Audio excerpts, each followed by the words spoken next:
You're an MC for... You'll be in the... Oh, itu MC. I'll be in the Indonesian English channel. So.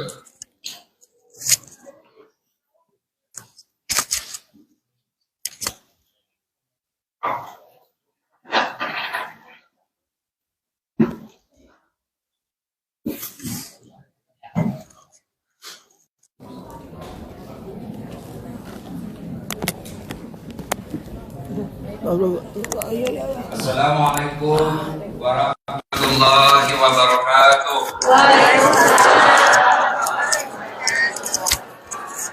Alhamdulillah rabbil alamin wa bihi nasta'inu ala umuri dunya waddin. Asyhadu an la ilaha illallah wa asyhadu anna Muhammadan abduhu wa rasuluh. Allahumma salli ala sayyidina Muhammad wa ala alihi wa sahbihi ajma'in. Amma ba'd. Faqad qala Allah Subhanahu wa ta'ala fi Kitabil Karim. Bismillahirrahmanirrahim. Ya ayyuhalladzina amanu dukhulu fis silmi kaffatan wa la tattabi'u khutuwatis syaitan innahu lakum aduwwum mubin. Wahai orang-orang yang beriman, masuklah engkau ke dalam Islam secara sempurna dan janganlah engkau ikuti langkah-langkah setan, karena sesungguhnya setan itu musuh yang nyata bagi kalian. Ketika Bapak Ibu mendapat undangan acara ini, setan berusaha menggagalkan agar kita tidak datang. Setan kata, tidak usah kau datang, tidak usah kau datang, capek, tidak usah kau datang, saatnya berkumpul dengan keluargamu. Setan itu paling tidak senang kalau kita dengar dakwah. Kenapa? Bocor rahasianya. Maka dia goda agar kita tidak datang. Tidak usah kau datang, tidak usah kau datang, lebih baik kau rehat. Alhamdulillah setan yang ada di rumah berhasil kita kalahkan. Tapi apakah setelah duduk di tempat ini setan menyerah? Tidak, dia goda lagi agar kita tidak dengar ceramah. Tidak usah dengar ceramah, tidak usah dengar ceramah, pegang HP-mu, pegang HP-mu. Jadi ibu-ibu yang pegang HP itu kena godaan setan. Bagaimana ibu mau dengar ceramah kalau ibu sibuk? Sudah dikasih tahu masih juga dipegang HP-nya. Bukan lagi kau nak godaan setan, sudah jadi setan. Simpan dulu HP-nya Bu ya, simpan. Ibu fokus dulu deh dengar ceramah. Ya, fokus dulu. Gimana Ustadz, kita mau rekam supaya bawa pulang? Nggak usah ibu yang rekam. Tuh ada kamera saya bawa dari Makassar. Nggak ada kamera. Ibu tenang, biar dia rekam. Gambarnya bersih, suaranya jernih. Tapi kau bawa pulang kameramu Ustadz. Don't worry. I'm sorry, no speak English. Sebab kenapa? Saya tengok semua muka Indonesia juga di sini. Bapak Ibu sudah capek dengar ceramah bahasa Inggris kan? Nah, inilah kita Indonesia ya. Cinta negara Indonesia. Nah, bahasa Indonesia ya. Cocok ya? Karena kalau saya bahasa Inggris, tengah mati saya pilih kata yang tepat. Ibu yang senang, saya menderita. Ya. Nah, tapi kau bawa pulang kameramu Ustaz. Tidak usah cemas. Ibu nonton YouTube. Judulnya nanti Tablik Akbar Pengajian Indonesia Muslim Foundation. Sudah nonton jangan lupa like and share. Iya ibu, loh kok ibu ketawa. Kalau ibu follow artis apa ibu dapat? Ayo, kalau ibu follow artis apa ibu dapat? Budaya hedon. Hai guys, kita lagi di Jepang guys. Dia kirimi kau tiket. Hai guys, lagi kita makan kepiting guys. Memangnya kau dikiri kepitingnya? Bapak-bapak kalau follow artis cewek apa bapak dapat? Habis amalnya. Kelihatan dada, kelihatan paha, joget, tan. Enggak juga kau dikasih pegang. Dikasih lihat-lihat aja, habis amalmu. Tapi kalau kau follow ulama, dapat ilmunya, ibadahmu benar.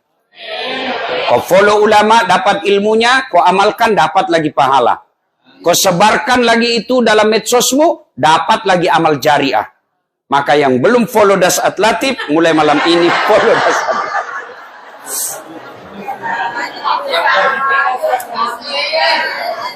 Wa qala idzan bismillahirrahmanirrahim.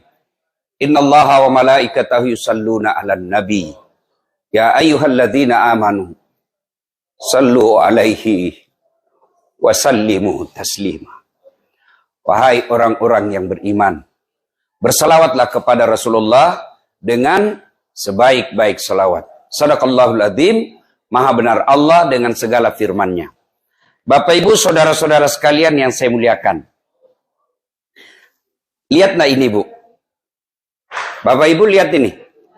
Coba jawab, tidak usah ragu-ragu. Lihat enggak? Lihat. Anggaplah ini dosa. Anggaplah ini dosa. Apa Ibu? Anggap dosa. Bapak-bapak anggap ini dosa. Ya? Nah, sekarang. Setelah seginiin, coba lihat. Coba perhatikan ke sini supaya Bapak lebih gampang paham. Ini tadi anggaplah dosa. Kalau saya tutup kelihatan enggak? Bapak Ibu kelihatan enggak? Kelihatan enggak? Anggaplah ini amal kebaikanmu.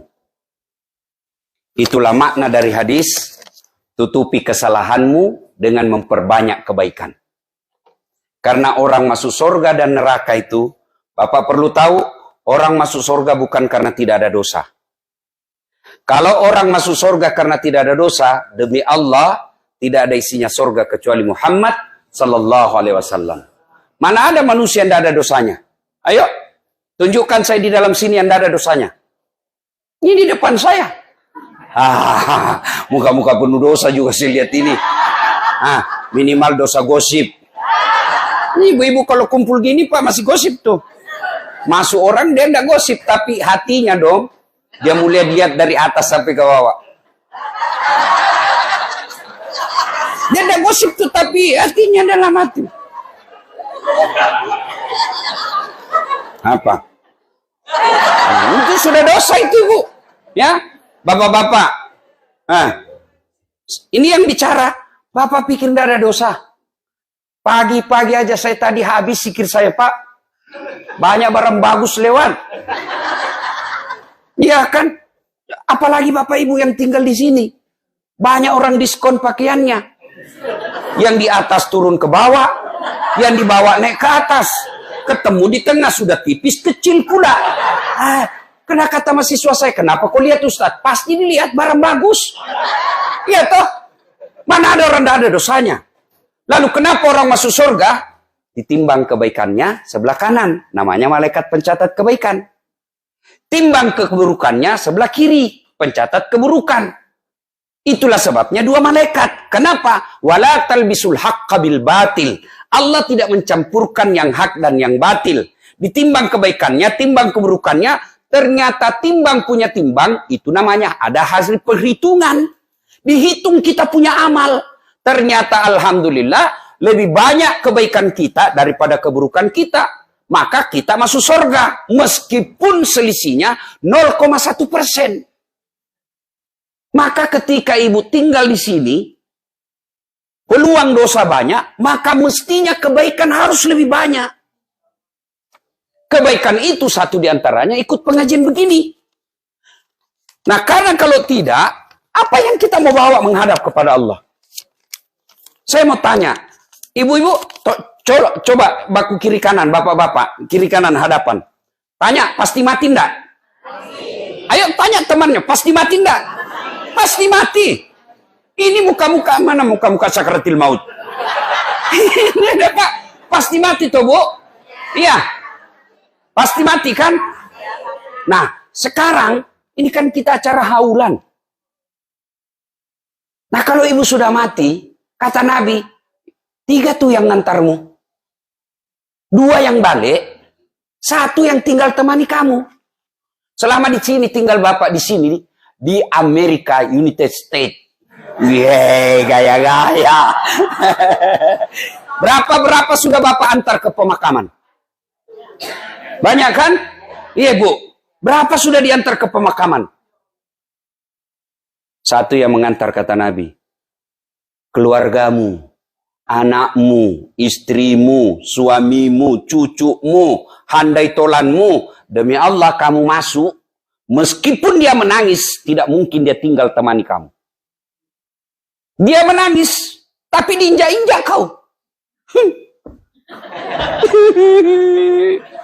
Ya toh Bu? Ya. Jangankan masuk ke kubur, Bu. Tunggu saja kamu sampai maghrib. Tidak ada yang mau. Meskipun waktu dia gombal kita akan sehidup semati. Kemanapun kau pergi, aku akan mengikutimu. Dadah. Ya, satu, balik semua keluarga. Yang kedua, harta. Mobil kendaraan 4, keluar semua ngantar. Ada yang ikut? Ada yang ikut masuk? Ada, Bu. Apa? Kain kafan. Nih ibu-ibu nih, yang mewah-mewah bajunya. Ibu meninggal mau pakai begini? Tidak mungkin. Kalau agama lain mungkin dikasih jas. Kita enggak, Bu.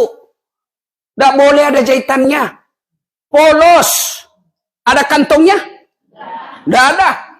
Jangankan kantong, kaos kaki. Boleh pakai kaos kaki? Enggak. Mulai dari yang paling kaya sampai yang paling miskin. Sama namanya kain kafan. Bukan kain sutra. Kain paling murah. Pakai tuh. Meskipun yang raja meninggal. Meskipun selebriti papang atas meninggal. Matimu kain kafan. Apa parfummu? Kapur barus. Iya. Iya. Tidak mentang-mentang kaya, dia bilang anaknya. Kan bapak pecinta iPhone. Masukin dong. Di petinya iPhone. Tidak. Keluarin semua. Bahkan ibu, gigi palsumu. Cabut. Mana ada yang tersisa? Ayo. Semua akan ditinggal. Yang ketiga mengantar kita. Apa itu? Amal. Amal ini ada 2. Kebaikan, keburukan. Masuklah kita. Timbun. Saya mau tanya, tolong dijawab dengan jujur. Ibu-ibu kalau kerja di sini, Amerika, tidak nyaman, ada pilihan? Ada. Bulik lagi. Molere. Mangan ora mangan, yang penting ngumpul. Ya. Bugis, lisu sikit pemak, bos. Iya toh? Ya. Ada pilihan. Bapak kerja di perusahaan, manajernya jelek betul sifatnya. Ada pilihan? Ada. Keluar, cari kerja lain. Ya. Ibu-ibu, suamimu kasar. Tidak sholat, tidak bisa jadi pemimpin. Ada pilihan? Ada. Pulangkan saja aku pada ibuku atau ayahku. Ada pilihan. Ayo bapak-bapak. Istrimu kasar. Tidak mau nurut. Boros belanja. Tidak sholat. Tidak nurut perintah. Ada pilihan? 2 pilihannya, Pak. Tambah atau ganti. Iya kan? Jelas. Jelas. Maknanya saudara ibu bapak, menderita di dunia ada akhirnya.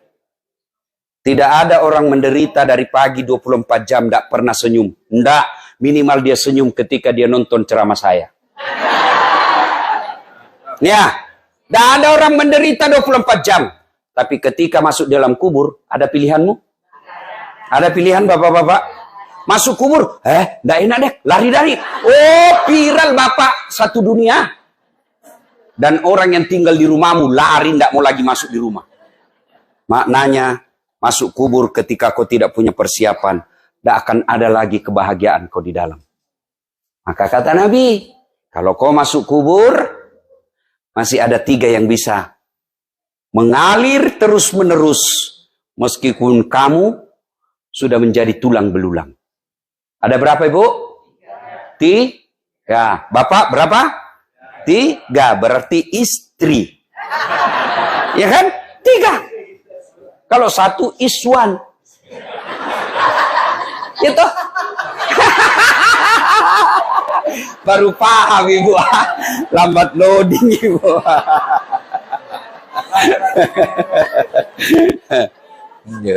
Saya kan ceramah di Makassar. Ibu-ibu mau ndak gampang masuk surga? Mau Ustaz. Caranya Ustaz, suruh suamimu kawin lagi. Langsung dia bilang, banyak jalan menuju surga Ustaz. Saya bilang, memang banyak tapi macet. Nah, ini jalan tol, gampang masuk. Bu, apa? Yang tiga itu satu. Anak yang soleh dan soleha. Bapak-bapak, ibu-ibu diam dulu. Saya mau tanya, bapak-bapak, bisa enggak anaknya jadi dokter, enggak pernah kuliah fakultas kedokteran? Bisa enggak? Enggak mungkin. Karena ibu-ibu, bisa enggak anak ibu jadi tentara polisi di Indonesia, enggak pernah daftar tentara polisi? Enggak mungkin. Bisa enggak anak kita jadi anggota DPR tidak pernah nyalek? Enggak mungkin, ya toh? Tapi bisa enggak anak kita soleh dan soleha meskipun enggak tentara? Bisa enggak anak bapak jadi soleh dan soleha meskipun bukan pegawai? Bisa. Itu maknanya Allah sengaja mudah jadi anak yang soleh dan soleha daripada menjadi pejabat. Tapi sayang, setan membelokkan visi misi orang tua sehingga mereka lebih bangga kalau anaknya pandai bahasa Inggris, tapi tidak malu kalau dia tidak lihat anaknya sholat. Masya Allah, kalau adik yang tadi itu luar biasa ya. Hebat. Alhamdulillah. Masya Allah. Saya dengar Pak Imam masih jomblo juga ya. Mana tadi Pak Imam?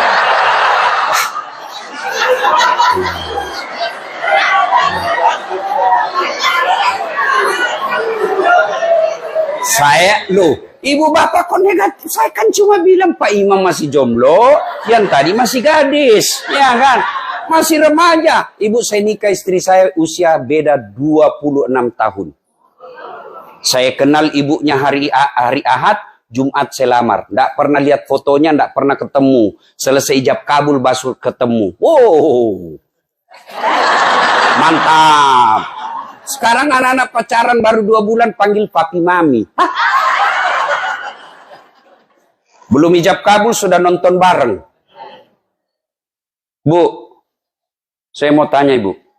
Kalau ibu meninggal, siapa yang doakan ibu? Suami?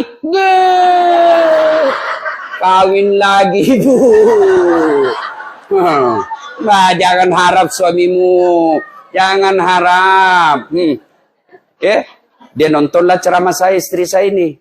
Dia bilang, Ustaz, jadi kalau istri lebih dulu meninggal, suami kawin lagi.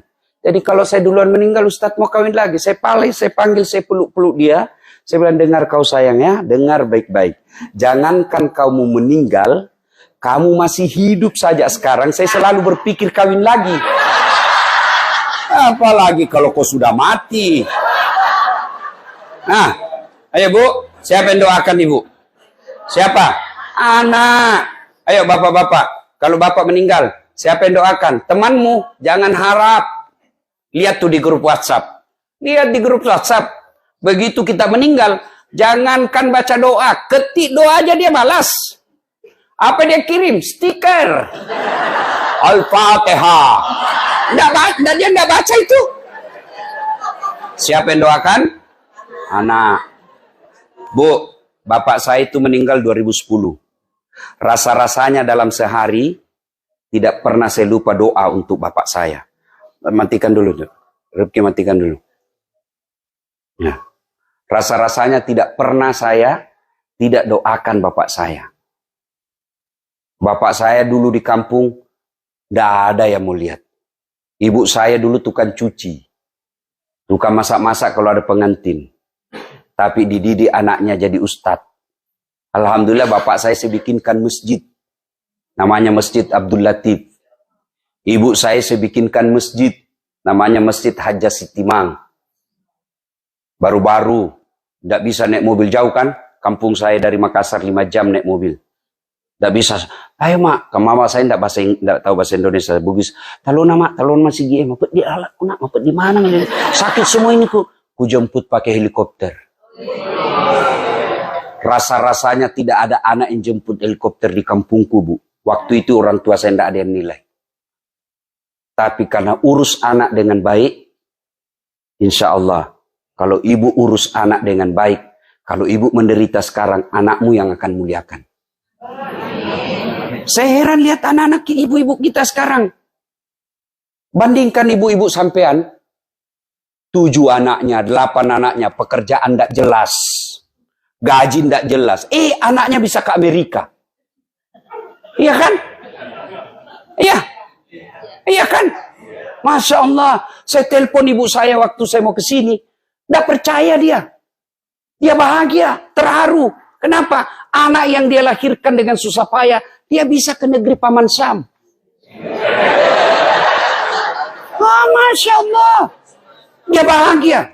Dengan bahagianya itu, Allah tersenyum kepada saya. Kenapa ibu-ibu sekarang, suaminya banyak gajinya, dalam bentuk dolar lagi, mobilnya harga miliaran, rumahnya mewah, satu anaknya tidak bisa dididik. Ini ada apa? Ibu-ibu kita sekarang gagal didik anaknya. Dia lebih perhatikan mendidik HP suaminya daripada jaga anaknya. Kalau anaknya keluar gadis, bukan mahramnya yang bawa, dia tidak gelisah. Tapi ketemu HP suaminya, itu aja diurus. Jangan ketawa, saya serius ini. Nah, ngapain ibu ngurus HP? Lebih ngurus soal suami. Ini suamimu, Bu. Nah, kalau dia tidak sholat, dia berzina, dia minum, dia mabuk, tukang tipu, tidak ada urusan sama ibu. Dia tetap masuk neraka, ibu tetap masuk surga. Tapi kalau ibu-ibu gagal didik anak, biar ibu 5 waktu berjamaah, dicari nanti mana ibunya ini. Mana ibunya? Kok bisa begini? Bapaknya enggak. Kenapa? Bapaknya cari nafkah. Dia harus banyak di luar. Siapa yang banyak bersama anaknya? Ibunya. Itulah makna dari ayat ku anfusakum wa ahlikum nara. Jaga diri dan keluargamu. Jangan sampai anak kita sudah gadis keluar rumah ditemani laki-laki yang bukan mahramnya. Demi Allah, ibu tanggung jawab. Istri saya, kalau saya mau pergi ceramah, selalu saya ingat, nih, hafalan untuk Ece. Anak saya namanya Ece. Nah, tugasnya, pergi saya dakwah, bagaimana hafalannya Ece? Hafalan-hafalan hadis pendek. Kan enak kita pergi cari nafkah, dia video call. Nah sayang, ini Ece hafalan ke-19. Tentang sholat wajib mengikuti cara Nabi. Nah ini Stan, nah ini hafalannya Ece. Marah jangan marah, Tuhan bersamamu. Aneh enak perasaan kita. Itulah tugasnya ibu. Supaya apa? Ibu wafat meskipun suamimu nakal, tidak ada urusan. Ada anak. Kalau HP kau periksa, apa kamu dapat? Hah? Begitu dapat stiker lope, kamu mau pulang ke Indonesia? Hah? Saya bilang sama istriku, ini handphonemu. Handphone saya. Kalau kau dapat WhatsApp salah kirim, kamu mau apa? Kau minta cerai, kamu mampu janda? Hah? Anggaplah kau mampu janda. Kamu mampu dapat suami lebih baik dari saya? Itu. Ngapain periksa handphone? Bu, didik anak. Cara didik anak itu jelas. Boleh baca psikologi anak. Boleh baca hasil penelitian orang-orang bule. Boleh. Silahkan baca riset-riset tentang psikologi perkembangan anak. Tapi ibu keliru kalau tidak baca Quran. Ibu tahu metode mendidik anak dalam Quran? Tahu? Surah apa ibu? Surah Luqman. Ayat berapa? 14 dan seterusnya. Ya bunayya, wahai anakku, la tusrik billah. Jangan kau serikatkan Allah. Tapi jangan kau hina Tuhannya orang. Tuhanmu Allah. Banyak Tuhan di dunia. Tapi Tuhanmu Allah. Anak kita senang lagu, ajari lagu. Topi saya bundar. Bundar topi saya. Kalau tidak bundar, bukan topi saya. Ya pasti bundar, kepala kita bundar. Masa segi 4? Ganti.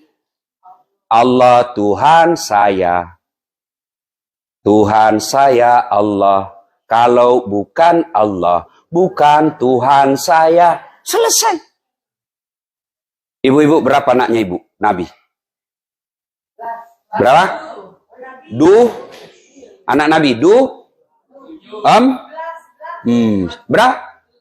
Anak-anak Nabi ada 7 orang.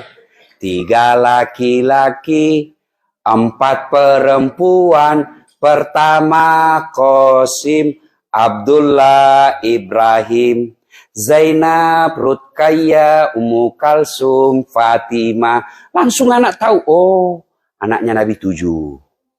Oh 3 laki-laki, 4 perempuan. Namanya Qasim. Itu lagu, ajarin. Dengan lagu. Tuhan kita Allah, bukan Tuhan kita. Tapi jangan kau hina Tuhannya orang. Itu. Cuma lagunya ibu-ibu sekarang dia diajari anaknya. Bukan lagu-lagu Islami. Ya Bu. Didik anak. Apalagi menurut surah Luqman. Ya. Apa yang kamu lakukan nak. Pasti Allah melihatmu. Nak kau lihat CCTV. Lihat. Tuh. Oh. Apa gerak? Oh iya. Nah, tapi ini CCTV nak. Kalau mati lampu tidak berfungsi. Ada CCTV-nya Allah. Rakit dan atid. Kalaupun kamu sendiri di kamarmu. Tuhan melihatmu. Ajari dari kecil. Tapi kan kita tidak ajari itu anak kita. Lalu kita ujuk-ujuk mau langsung punya anak soleh dan soleha. Memangnya ada orang dalam? Ya, ya Bu. Pak, 3. Apa? Kata Quran, ajari anakmu berjalan agar dia tunduk dan tidak membanggakan diri. Jangan sombong. Kalau dia pulang, lahir dan besar di Amerika, bahasa Inggris sudah bahasa sehari-harinya, kamu pulang kampung nak, jangan juga kau pura-pura tidak tahu bahasa Indonesia. Jangan kau angku di depan sepupumu. Ajari, bapakmu yang hebat, bukan kamu. Pulang kampung, jangan kau hina sepupumu. Kau bersyukur karena itu, tapi belum tentu kau lebih mulia nanti dari dia. Jangan dia anak kita sombong. Lihat dia anak-anak orang kaya sekarang. Bapaknya yang kaya, dia yang takabur. Bapaknya yang pejabat, dia yang perintah satu kantor anak buah. Jangan anak ajari begitu. Itulah perannya orang tua. Miris lihat hati kita Pak, anak-anak kita sekarang Pak. Cerdas-cerdas anak-anak kita Pak. Mau lihat cerdasnya anak kita. Dia naik motor masih bisa balas WhatsApp. Kita sudah 2 jari masih salah ketik. Cerdas-cerdas anak-anak kita. Bapaknya pendek, anaknya tinggi. Ya kan? Jangan saya lihat coba lihat cerdas-cerdas anak kita sekarang Pak. Allah Karim, cakep-cakep. Biasa enggak, masa si anaknya ini bapaknya enggak terlalu cakep, bapak anaknya cakep. Satu aja kurangnya anak kita sekarang, kurang ajar. Ya, tugasnya kita, ibu-ibu kita berharap ketika kita sudah usia senja, anak kita musyawarah. Bapak sudah pensiun. Mulai bulan ini, satu anak wajib nyetor $200 ke bapak kita. Tidak boleh lagi orang tua kita mikir sembako. Itu baru anak hebat. Anak-anak kita sekarang sudah sarjana, sudah punya kerja, masih juga dipikir orang tuanya mikirkan sembakonya. Lalu kapan kita menikmati punya anak? Kalau kita didik dengan baik anak kita, Bu, insya Allah. Ibu meninggal, dia selalu dalam sujudnya. Allahumma gfirli wali walidayya warhamhuma kama rabbayani shaghira. Doa, ya. Nah, banyak lagi metode-metode mendidik anak. Tambahan dari Quran, 1 kata Nabi, kasih nama yang baik. Jangan lagi bilang apa arti sebuah nama. Itu keliru, itu kampanyenya orang-orang tidak senang.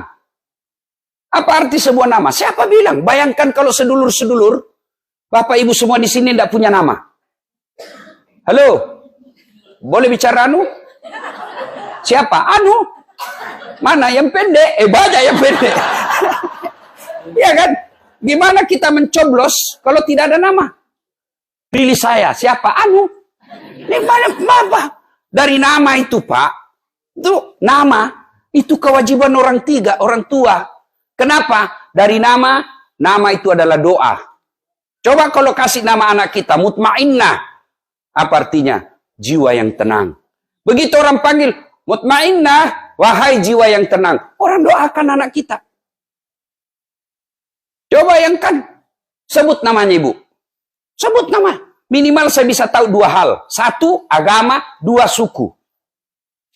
Coba, siapa namamu? Abdurrahman, 99% Muslim. Iya toh? Siapa namamu? Bertus Taitanus Tinus. Tidak mungkin Muslim ini. Nah, iya toh? Iya kan? Nama dari nama saya bisa tahu agama. Yang kedua suku. Siapa namamu?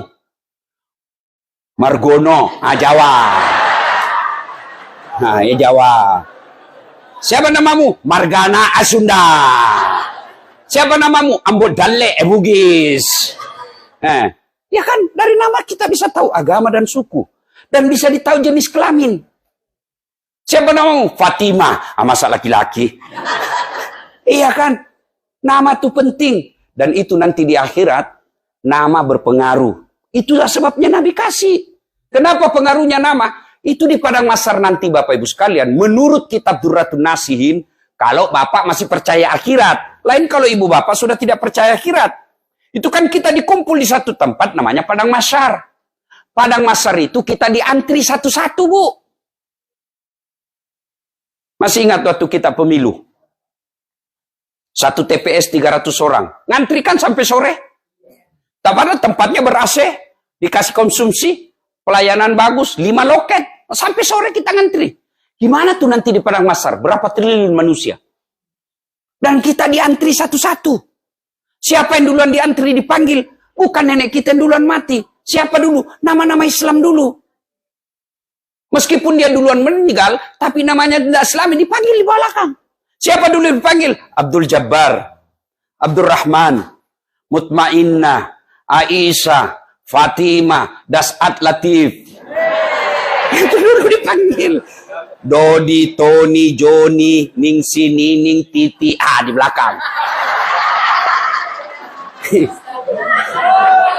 Dipanggil juga, tapi di belakang, Bu. Iya toh? Bagaimana kita Ustadz yang sudah terlanjur nama kita Joni? Tidak usah diganti, Bu. Tambah aja di situ Muhammad Abdul Joni. Selesai. Namanya Angel. Sudah Siti Angel. Nggak nyambung Ustadz biar. Yang penting di akhirat kita selamat.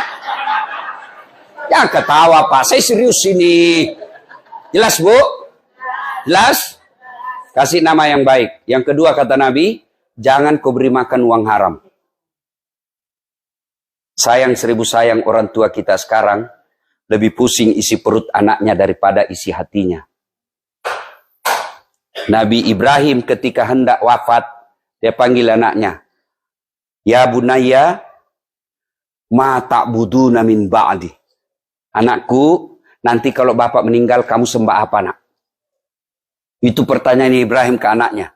Kalau kita sekarang, ya bunayya, ma ta'buduna min ba'di. Ma ta'kuluna min ba'di dia sekarang. Apa kamu makan, nak, kalau bapak nanti mati? Makan, ndak usah risau. Di sini yang kerja di Amerika, ada ndak yang mati kelaparan anaknya? Ada ndak? Ndak. Tapi yang tabrakan mungkin ada. Yang dugem mabuk mungkin banyak. Tapi ndak ada yang kelaparan. Soal isi perut, dengar kisahnya Ibrahim. Ibrahim, kau pergi dakwah. Kata Ibrahim, siapa yang beri makan anak saya, ya Allah? Anak saya banyak gini. Kau pergi dakwah. Siapa yang beri makan anak saya? Kata Allah, kau tebas itu batu di dalam. Kau tebas itu batu. Ditebas itu batu. Apa maksudnya? Tebas lagi. Apa? Pak. 3 kali dapat ulat di dalam batu. Kata Allah, Ibrahim, kau lihat itu. Itu ulat yang lembut kulitnya. Dada kakinya, dada tangannya. Dia bisa hidup dalam batu yang sangat keras. Siapa yang jamin rezekinya itu ulat? Saya Tuhanmu yang maha kaya. Kamu jangan cemas. Cuma kita kan cemas. Nanti apa kamu makan? Rumahmu bagaimana? Tidak usah cemas. Imannya yang kita cemaskan. Apalagi bapak yang merantau di sini. Kasihan kita jauh-jauh cari nafkah kalau agama anak kita tidak jelas. Kasihan, Bu. Lebih baik pulang kampung. Jelas agamanya kalau dia di kampung. Tapi kalau di sini ibu lalai, bapak lalai memperhatikan akidah anak. Demi Allah bapak mati meninggalkan anak dan jelas agama. Rugi, Pak. Rugi. Ada di sini sudah punya uang 1 triliun. Jauh-jauh merantau 1 triliun bapak tidak punya. Tapi kalau bapak wafat, tidak punya anak yang baik agamanya, bapak pasti menyesal di kubur. Pasti menyesal. Ingat kisah Rasulullah lewat di satu pemakaman. Nabi lewat pemakaman. Nabi kata, langkahkan kakimu dengan cepat. Kalau bahasa Bugis, mah periko. Cepat. Lewat, selesai, sampai tujuan. Nabi balik. Lewat di pemakaman itu, sahabat percepat lagi langkahnya. Nabi bilang, tidak usah cepat, tenang-tenang saja, santai saja. Sahabat bertanya, ya Rasul, waktu pergi kami disuruh cepat, pulang tidak, rute yang sama. Ada apa ya Rasul? Nabi jelaskan, andai saja kau diberi pendengaran seperti telingaku, kau dengar. Tadi itu waktu pergi, dicambuk ini orang dalam kubur. Disiksa dia. Saya tidak betah, tidak tega saya mendengar dia lama disiksa. Maka aku ingin jauh-jauh supaya saya tidak dengar. Pulang tidak lagi. Kenapa? Allah perintahkan kepada malaikat penjaga kubur. Hentikan kau siksa itu orang tua. Tidak mungkin orang tuanya saya siksa. Sementara anaknya lagi belajar ngaji membaca. Bismillahirrahmanirrahim. Allah Karim. Baru basmalah dia baca anaknya. Allah sudah perintahkan hentikan siksaannya. Itulah ajaran kenapa kita disuruh ngajikan orang tua. Lihat anak-anak kita sekarang, Pak. Pergi siarah kubur. Tidak doa, Pak. Update status. OTW siarah. Ya. Sampai di Bakaman, dia pegang itu batu nisannya neneknya. Goodbye grandmother. Iya toh? Bu, ibu kalau sudah masuk kubur, tidak ada lagi pertolongan. Ini yang cantik-cantik nih. Hah? Ini pipimu glowing, mancung. Sampai alis yang cantik dari Allah dia ubah-ubahnya juga ditipisin keris. Akhirnya seperti centang biru.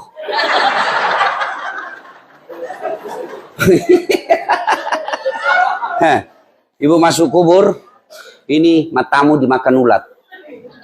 Meletus kau punya perut. Bernajis. Habis. Bayangkan mati lampu, Bu. Pernah rasakan mati lampu? Gelisah.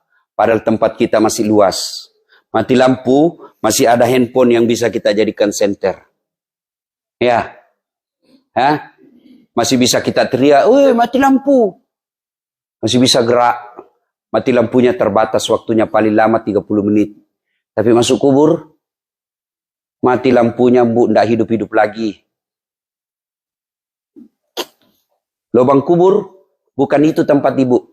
Bapak-bapak, lubang kubur bukan itu tempatmu. Anak tempatmu, liang lahat. Lubang kubur itu yang lebar. Liang lahat, lihat orang dimakamkan. Digali lagi tuh di samping. Digali, diuruk di sini. Lalu di situ ibu dimasukkan, pas-pas, tidak bisa goyang. Baru dikasih papan. Itulah tempatmu. Dan pada saat itu gelapnya tidak akan berhenti. Tidak balik-balik lagi. Ini semua kau punya speak Inggris. Tidak laku. Tidak ada lagi itu speak. Tidak ada. Tidak bakal kau ditanya, oh Cunain. Tidak ada. Pada saat itu, disitulah datang doa anak. Allahumma ghafirli wali walidayya warhamhuma kama rabbayani shaghira. Pada saat itulah ibu diterangi kuburnya. Dijadikan kuburnya menjadi taman-taman sorga. Kalau ibu berhasil didik anak. Tapi kalau anakmu manajer, bahasa 7 bahasa dia tahu. Tidak pernah sholat. Jalan sama laki perempuan bukan mahramnya. Bahkan serumah. Ibu say goodbye. Wabillahi taufiq wal hidayah. Habis. Ini tujuannya pengajian, Bu. Supaya ibu kembali evaluasi didik anak. Sudah itu jangan kasih makan uang haram. Kata Allah. Jangan kau kasih makan uang haram. Mana ada orang mati kelaparan. Ibu masih ingat lagu waktu kecil. Ibu-ibu tahu cicak? Tahu cicak, Pak? Apa dia makan itu cicak? Masuk akal enggak? Cicak cuma di dinding. Makannya nyamuk yang terbang. Gimana ketemunya? Enggak punya bandara. Iya kan? Tapi apa kata lagu waktu kita kecil? Cicak-cicak di dinding, diam-diam merayap. Datang seekor nyamuk. Nyamuk yang datang. Nyamuk yang datang. Lagu tidak bilang cicak lompat ke nyamuk. Wah, patah-patah itu cicaknya, kasihan. Iya toh, Itu cicak. Apalagi kita yang sarjana. Apalagi kita yang punya skill. Tidak mungkin. Anak ibu tidak mungkin kelaparan. Yang ibu bapak perlu cemaskan kalau anak tidak punya iman. Inilah tempatnya paling berbahaya buat anak-anak kita. Paling berbahaya. Masya Allah. Saya karena istri saya penghafal Quran. Meskipun selisih jauh.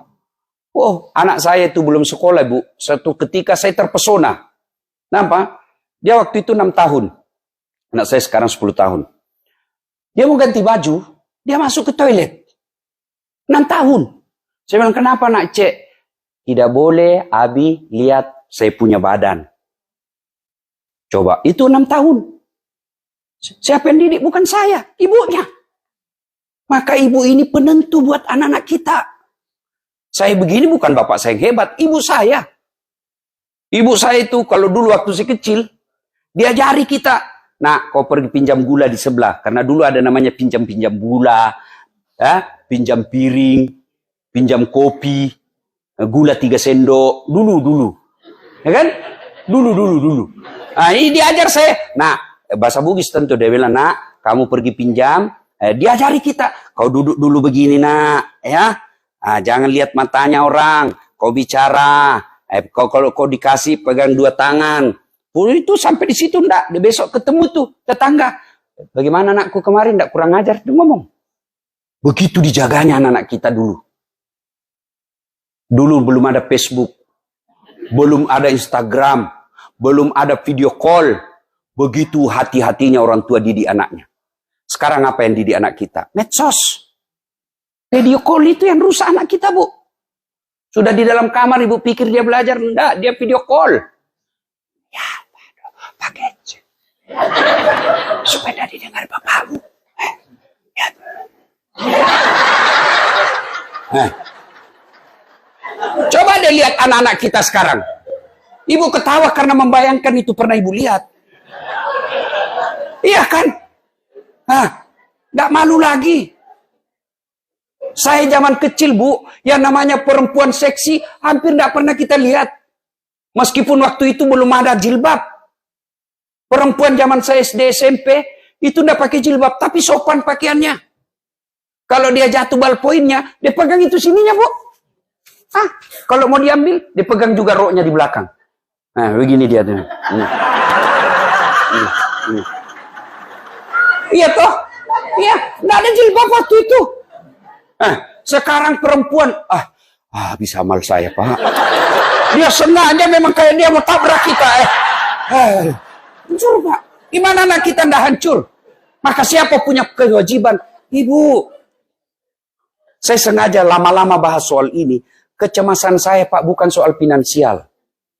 Kecemasan kita agama anak kita. Gimana nanti kalau kita punya cucu sudah tidak tahu Tuhan? Gimana kalau cucu kita nanti sudah tidak tahu syahadat? Sudah tidak tahu rukun iman? Sudah tidak jelas rukun Islam? Dia sudah tidak tahu siapa nabinya? Dia tidak tahu Umar bin Khattab? Saya baru-baru diundang ceramah ke Australia, Queensland, Universitas Queensland. Ya, itu yang saya maksud. Ini ibu memang ditunggu, saya salah, Pak. Kasar betul ini, Ibu. Apakah dosa dan salahku, Ibu? Saya tidak pernah suruh suaminya poligami. Dia aja yang selalu cerita poligami, Bu. Ya? Ayo, Bu.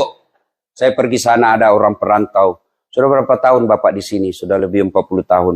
Berapa anaknya? 5. Gimana agamanya? Dia bilang, 2 sih masih mungkin masih muslim, Ustadz. Yang 3 sudah tidak jelas agamanya. Kalau boleh, Pak, boleh saya bersaran. Kumpul duit, kalau usia senja dan bapak belum warga negara. Sini, anak masih bisa diselamatkan. Lebih baik dia balik di Indonesia.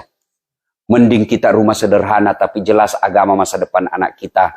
Daripada kita di sini bergelimang harta, tapi tidak jelas agama anak cucu kita. Ya, pasti ibu bapak tua. Coba lihat orang-orang kalau sudah tua modern pikiran anaknya. Siapa yang ngurus orang tuanya? Dia kasih masuk panti jompo. Nggak mau direpotin. Datang kita punya anak kita baik. Tapi istrinya kurang ajar. Dan dia takut sama istrinya. Dengar ini bapak-bapak yang takut sama istri. Saya tidak masuk akal, Pak, kalau ada suami takut sama istri. Tidak ada orang Bugis takut sama istrinya, Pak. Tidak ada. Cuma istrinya lebih berani. Mana Pak Albert? Tidak ada orang Bugis takut sama istri. Cuma istri kami yang lebih berani. Coba. Datang mertuanya. Apa katanya? Datang kasihan mertuanya dari Indonesia. Dipanggil sama anaknya. Baru tiba duduk. Kapan datang, Mak? Baru. Kapan pulang? Pak, kalau ada istrimu seperti ini, tidak usah ceraikan, Pak. Tambah jadi 2. Biar dia tahu rasa. Nah, saya sama istriku, saya sudah bilang, boleh kamu marah. Ada duit kau habisi rezekimu. Kamu mau marah silahkan. Mau lempar kepalaku boleh, yang penting tidak kena. Satu tidak boleh, jangan pernah kau sakiti perasaan orang tuaku. Begitu kau bilang pilih orang tuamu atau saya pasti pilih orang tua saya. Jangan paksa orang suamimu jadi durhaka sama orang tuanya gara-gara keinginan ibu. Jangan. Bapak lebih baik pisah sama istri yang kurang ajar sama mertua. Apa yang mau dibanggakan dengan istri yang tidak menghargai orang tua kita? Nah, itu udah dididik anak-anak kita. Ya. Didik anak dengan baik. Yang ketiga. Jam berapa? Jam berapa Isya? Sudah lewat Pak ya? Hah? 2 menit lagi. Ya, Ibu. Setelah itu kita lakukan kasih makan yang baik, kasih nama yang baik, kasih contoh yang baik. Bapak-bapak jangan harap anakmu tidak merokok kalau bapaknya merokok. Awas kalau kau merokok ya, saya tempelin kamu. 5 menit kemudian dia merokok depan anaknya. Ini aslinya beleng-beleng ini Pak. Inilah aslinya beleng-beleng. Dilarang anaknya merokok, baru dia merokok. Awas kalau kau bicara kasar ya, saya tempelin kau. Itu sudah bicara kasar. Ya. Ini yang penting lagi. Bagi kita orang beriman. Doakan. Doakan. Doanya pendek. Tidak mesti bahasa Arab. Mau bahasa Indonesia boleh. Bahasa Inggris juga boleh. Bahasa Sunda boleh. Bahkan boleh bahasa dalam hati. Yes? Ibu, apa kalau doa dalam Quran? Rabbi habli minas solihin. Ya Allah berikan hamba anak yang soleh. Sebelum saya lupa. Kalau ada pengajian begini Pak. Bawa anak. Bawa anak. Kenapa kalau dia ulang tahun kita bawa ke tempat-tempat yang habis duitan kita sampai ratusan dolar? Kenapa ketika pengajian yang percuma gratis seperti ini tidak mampu kita bawa? Bawa dong. Nah, kau boleh apa saja nih, tapi pengajian kali ini kau datanglah. Itu salah satu cara. Tapi kalau ngajak pengajian tidak mampu, gimana Bapak yakin dia bisa baik agamanya? Kalau sekarang aja Bapak tidak mampu bawa dia ke pengajian, gimana Bapak mau yakin dia bisa selamat akidahnya? Ya, doa Rabbi habli minas solihin. Caranya gimana? Caranya gimana? Ibu, lagi suap cucu-cucunya yang kecil-kecil, doakan Rabbi habli minas solihin. Yang sudah besar dikasih bangun susah, usap kepalanya. Rabbi habli minas solihin. Ya Allah berikan hamba yang salah. Pulang soleh. Pulang dia, peluk lagi pulang sekolah, bisik telinganya. Rabbi habli minas solihin. Dia tanya apa sih mak? Rabbi habli minas solihin. Saya doakan kau nak jadi anak yang soleh. Ya, ada kemanakan saya ibu di kampung, sudah mau masuk maghrib, masih main bola. Saya panggil, sudah nak, maghrib berjamaah sama om di masjid. Sedikit lagi om, saya tungguilah dia. Begitu asal maghrib, masih main bola. Terpaksa Ustaz saat masuk lapangan. Saya bisik telinganya. Rabbi habli minas solihin. Langsung menangis bu. Heran semua orang lihat saya Pak. Jagonya Pak Ustaz, dia cuma bisik kemanakannya menangis. Dia tidak tahu telinganya saya bisik, tanganku di bawah menjepit.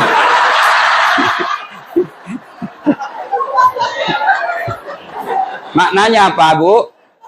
Anak kalau salah harus kasih hukuman. Biasanya bapak mau disiplin kasih hukuman, ibunya datang membela. Biasanya bapak disiplin soal ekonomi, kasih ini datang ibunya. Jangan kasih tahu bapakmu nah. Itu sudah tidak mendidik anak. Dan ingat, salah kasih sanksi. Orang tua dulu kan kalau anaknya minta sekolah, uang sekolah. Nah, mak, saya membayar. Pak, saya membayar sekolah. Boleh nak, tapi kau pel dulu rumah ya. Bersihkan dulu rumah. Tidak langsung dikasih. Supaya apa? Pendidikan moral bahwa kalau mau dapat duit, mesti usaha. Dulu kita satu tempat tidur 3 orang. Dan itu ternyata saya pelajari ada pendidikannya Pak. Apa? Kita saling punya ikatan emosi yang dekat dengan saudara. Maka dulu kalau ada yang ganggu adik kita, kita datang berdua dikeroyok itu yang ganggu adik kita. Kenapa? Kita punya semangat persaudaraan. Kalau ada yang jatuh cinta, ibu kita langsung tahu. Kenapa? Kakaknya lapor. Saya dapat surat cintanya, Mak. Sekarang metode-metode kita sudah satu anak satu tempat tidur, tidak pernah ketemu. Di dalam tempat tidurnya masing-masing punya TV, masing-masing punya game. Akhirnya apa? Begitu mereka besar, bertengkar gara-gara warisan, bahkan bisa saling membunuh. Zaman boleh berganti, metode mendidik zaman dulu tidak berarti sekarang tidak laku. Justru saya melihat metode mendidik zaman dulu jauh lebih efektif mendisiplinkan anak daripada orang tua zaman sekarang. Nah, ibu bapak saudara-saudara sekalian, ini pertama yang bisa menyelamatkan kita dalam kubur, anak yang soleh dan soleha. Yang kedua dan ketiga, kita lanjutkan apakah malam ini atau besok, saya terserah kepada panitia. Sudah masuk waktu Isya, ya? Sudah masuk waktu Isya, Pak, ya? Sudah. Terima kasih Bapak Ibu saudara-saudara sekalian. Mudah-mudahan langkah-langkah kaki kita dinilai Allah sebagai kebaikan. Karena orang yang menuju ke medan ilmu, dakwah, pengajian seperti ini, kata Nabi, melangkah kaki kanan satu pahala, melangkah kaki kiri digugurkan dosa-dosa kecilnya. Demikian usikum wa nafsi ya. Oh, diundur. Oke. Sudah jam berapa sekarang? Minum dulu Ibu ya, minum dulu ya. Minum dulu. Oh, berarti masih setengah jam. Oke. Minum dulu Ibu ya. Ya. Jangan saya kasihan jangan saya direkam. Enggak mau terbuka ya. Tolong bukakan dulu. Nah, yang kedua, ayo Ibu. Yang bisa menyelamatkan kita dalam kubur. Yang kedua, ini satu amalnya ya, yaitu sedekah yang bermanfaat. Ibu-ibu nih yang banyak gelang-gelang emasnya ya. Ibu-ibu kira-kira kalau ibu meninggal siapa yang pakai emas-emasnya nih, Bu? Anak, istri kedua, Bu. Kawin lagi suaminya, Bu. Nah, waktu ibu meninggal dicabut itu cincin. Cincin kawin kita dulu, Bu. Nggak mau keluar dikasih sabun. Dipaksa aja keluar. Sudah itu dia cabut lagi kita punya gelang. Ini dulu waktu kita umroh, Bu. Mas Dubai saya belikan kau, Bu. Dicabut lagi. Terakhir dicabut lagi kita punya kalung.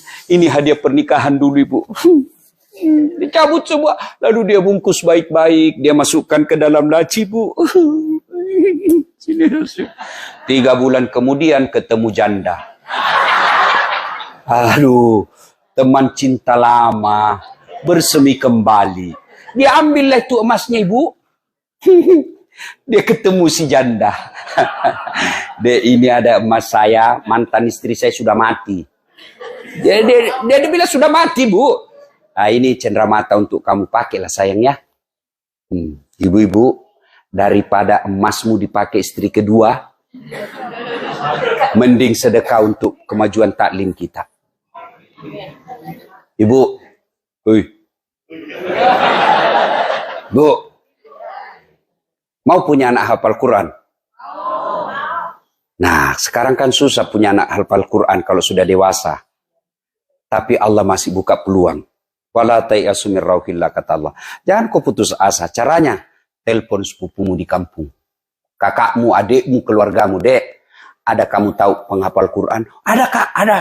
Saya berapa biayanya 1 bulan? 1 bulan 300.000. Oke, saya tanggung 1 tahun. Itu sama ibu punya anak penghafal Quran. Meskipun tidak lahir dari rahim. Sama itu. Kalau dia berdoa, sama doa anak kandungmu. Kalau harus anak kandung, Allah tidak adil dong. Bagaimana perempuan tidak menikah? Bagaimana bapak-bapak yang tidak punya anak? Maka memelihara anak yatim dan penghafal Quran sama. Ibu cari. Telepon. Ustaz, ada di situ hafal Quran? Ada. Saya mau biaya berapa 1 bulan? 300.000. Saya bisa tanggung deh. Dia 2 orang selama 1 tahun. Ternyata anak yang ibu biayai anak yatim piatu, dan dia jadi ulama meskipun ibu sudah tulang belulang, bahkan tulangmu sudah hancur, dia jadi ulama. Ibu sama punya ibu, anak punya ulama. Itu caranya, sedekah. Jangan terlalu pelit, Pak. Kalau cedengan takmir, kita cari yang paling kecil. Kalau beli kosmetik, mau yang asli-asli, yang mewah-mewah. Sedekah. Ibu mau tolak bala. Supaya anak kita tidak narkoba. Supaya anak kita tidak maksiat. Supaya suami kita dijaga Allah. Caranya kata Nabi, sedekah. Kalau ibu sudah sepantasnya sedekah, lalu ibu tidak lakukan, maka Allah paksa keluar itu duit. Caranya apa? Tiba-tiba kita berurusan sama polisi. Tabrak mobilnya orang, tak berurusan polisi. Habis duit, mati percuma. Tiba-tiba anak kita narkoba. Tiba-tiba ibu kita di kampung ada masalahnya berurusan. Habis duit kita. Sia-sia. Tidak ada orang bangkrut gara-gara sedekah. Tidak ada orang bangkrut. Ustadz, saya hanya bisa sedekah nasi. 1 bungkus pun itu sedekah. Tentu beda sedekahnya orang kaya dengan orang miskin. Sama-sama 1.000, sama-sama $100. Tapi satu kaya, satu miskin. Bisa jadi yang miskin itu jauh lebih besar nilainya di sisi Allah. Kenapa? Dia mampu saingin orang kaya. Sedekah. Dan tidak ada orang bangkrut. Tolong carikan saya yang Bapak kenal, bangkrut gara-gara sedekah. Itu Ustadz, yang dulu-dulu tuh. Kaya sekali dulu itu Ustadz. Cuma karena dia rajin sedekah, bangkrut dia Ustadz. Dah. Yang bangkrut gara-gara selingkuh. Oh, diperas sama ceweknya. Nah, kalau kau tidak belikan saya ini, saya share ke istrimu. Ini foto kita. Hancur, Pak. Sudah dibelikan, masih dia minta lagi yang lain. Dan hebatnya itu sedekah, Allah ganti berkali lipat. Suatu kali, datanglah fakir miskin musafir. Datang ke Madinah dan mencari rumah Rasul. Dia dapati rumah Rasul. Assalamualaikum warahmatullahi wabarakatuh. Ya Rasulullah. Waalaikumsalam warahmatullahi wabarakatuh. Ya Rasul, saya musafir. Sudah berhari-hari tidak makan. Adakah makanan bisa saya makan ya Rasul? Nabi masuk ke rumahnya. Buka. Tidak ada juga makanan. Tanya istrinya. Ya Khumairah, tidak ada ya Rasul. Ada sih tapi tidak cukup. Lalu Nabi, dia ambil jubahnya. Bapak tahu namanya jubah? Baju ini. Jubah itu kalau ada orang Arab yang di luar lagi, yang seperti Superman. Ibu tuh, Superman. Benar ya? Superman ini biasa saya heran lihat. Dia cerdas atau enggak ya? Dia pakai celana dalam di luar. Misalnya kan celana dalam di dalam, namanya celana dalam. Dia di luar celana dalamnya, Pak. Dan itu yang diidolakan anak-anak kita. Sebelah belen-belen juga ini. Iya tuh Ibu. Nah, itu jubah yang besar. Lalu Nabi bilang, saya tidak punya makanan, tapi boleh saya kasih kau jubah, mudah-mudahan ada yang mau beli. Gembira lah ini orang tadi yang kelaparan, dia ke pasar. Ayuhanas, wah manusia, ini ada saya punya baju, jubahnya Rasul, siapa yang mau beli? Didengar orang kaya di Madinah, samping pasar, tapi dia agak rabun matanya. Dia bilang, kau pergi sana, kalau kau berhasil beli, saya beritahukan budaknya, saya merdekakan kamu. Dia pergi, alhamdulillah dia berhasil beli, dia datang, Tuan, saya berhasil memenangkan. Nah ini jubahnya Rasulullah. Alhamdulillah, saya bebaskan kamu jadi budak. Merdekakan kamu. Sudah itu jubahnya Rasulullah diambil, dia gosok-gosok dengan berselawat. Ya, mudah-mudahan mata saya sembuh. Selawat sebanyak-banyak dia gosok. Alhamdulillah sembuh matanya, Bu. Sudah itu, dia lipat baik-baik bajunya karena senangnya. Dia datangi rumah Rasul. Ya Rasulullah, ini jubahmu, saya kembalikan lagi. Alhamdulillah dengan izin Allah mata saya sembuh. Nabi panggil anaknya. Fatimah, sini kamu. Kau lihat hebatnya ini sedekah. 1, memberi makan orang miskin. 2, memerdekakan budak. 3, menyembuhkan orang sakit. Yang 4 hebatnya kembali lagi kepada saya. Sedekahlah Ibu. Sedekah. Kalau Bapak percaya bakal mati, sirangi kubur kita, terangi kubur kita dengan sedekah. Ustadz, saya mau nanti kubur saya nanti terang. Ayo kirim ke panti asuhan di Indonesia, ke masjid-masjid di kampung. Saya yang bayar listriknya tiap bulan. Ibu tidak bakal bangkrut dengan membayar listrik paling 500.000 per bulan. Tapi itulah harta yang Bapak Ibu miliki. Yang di rumah belum tentu Bapak punya. Bapak punya mobil mewah. Bapak meninggal, siapa punya? Anak mantu. Ya kalau anak mantu kita bagus. Kalau dia pakai pergi tempat maksiat, celaka, maka bersedekahlah. Dan tidak ada orang suka orang pelit. Saya tanya ibu, senang tetangga yang pelit atau dermawan? Dermawan. Senang suami yang pelit atau dermawan? Senang tetangga yang pelit atau dermawan? Dermawan. Bapak, senang sahabat yang pelit atau dermawan? Tidak ada orang suka orang pelit, Pak. Bahkan orang pelit sekalipun tidak suka sama orang pelit. Dia bilang, tidak usah kau ke rumahnya pelit. Padahal dia juga pelit. Itulah jeleknya itu pelit. Dan tidak ada orang saya melihat hidupnya mulia dengan kepelitannya. Dan tidak ada orang hina hidupnya kalau dia dermawan. Maka berdermalah. Ya, kalau di sini sudah tidak kita anggap tidak sudah efektif ya. Tapi kalau efektif di sini derma lebih bagus lagi. Ya, Bapak saudara-saudara sekalian. Yang ketiga, yang bisa menyelamatkan kita meskipun kita sudah jadi alam kubur, ilmu yang bermanfaat. Ibu mau punya dapat pahala seperti pahalanya Dasat Latif, begitu ibu dapat potongan-potongan ceramah, jangan berhenti di handphone ibu, sebar. Share. Ibu punya grup WhatsApp 10, masing-masing anggota 20, 100 orang, 200 orang dalam. Ibu share, masa 200 itu tidak ada yang dapat ilmunya? Sebarkan. Bapak-bapak juga yang sering share-share video-video porno, berhenti Pak, tidak ada faedah. Meskipun Bapak canda, meskipun bercanda, jangan candain dosa. Lebih Bapak share ilmu. Pun kalau Bapak mendapati dakwah, kalau Bapak tidak setuju, tidak usah celah. Cukup, tidak usah di-server lagi. Sekarang kadang-kala jamaah ini, dia menjadi tim Yuri. Penilai, wah kalau ini ceramah oke nih. Kalau ini enggak, sudah, jangan mencela.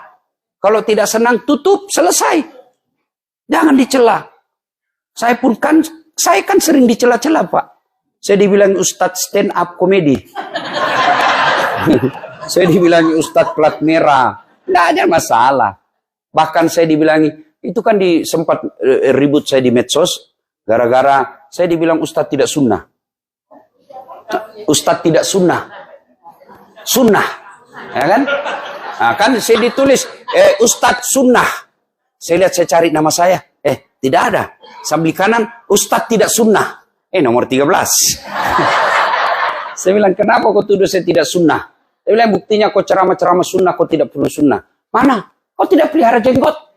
Mau diapa kalau tidak mau tumbuh? Bahkan banyak sunnah yang lain. Ya, minimal sunnah poligami. Jangan bahas poligami depan ibu-ibu. Tidak ada nilai, tidak ada benarnya Pak. Biar dikasih dalil, tidak setuju dia. Nah ibu bapak saudara-saudara sekalian, anak yang soleh dan soleha, sedekah, ilmu yang bermanfaat, inilah yang akan menolong kita. Ayo siapkan sebelum ajal menjemput. Ketika sudah masuk kubur, ada 5 penyesalan orang dalam kubur. 1 diantaranya, mereka yang punya harta dan tidak sedekah. Kan begitu meninggal, dibuka matanya. Di mana saya? Kau sudah mati dah saat. Kalau saya sudah meninggal, kasih kembali saya dulu, kasihan. Balik saya ke dunia. Mau sholat bukan, mau puasa bukan, mau haji bukan, mau apa? Saya hanya ingin berkata, harta yang saya miliki, saya sedekahkan fisabilillah. Kenapa bukan sholat? Karena sholat hanya kita dapat pahalanya ketika kita lakukan. Haji kita dapat pahalanya ketika kita ibadahkan. Tapi sedekah, meskipun kita sudah wafat, amalnya terus mengalir. Nah ibu bapak saudara-saudara sekalian, ini saja tausiah kita. 15 menit, kalau ada yang ingin bertanya, silahkan. Kalau tidak ada, atau ada yang mau menjawab. Silakan Bu, tidak usah malu-malu. Ayo, silakan. Pertanyaan. Ya.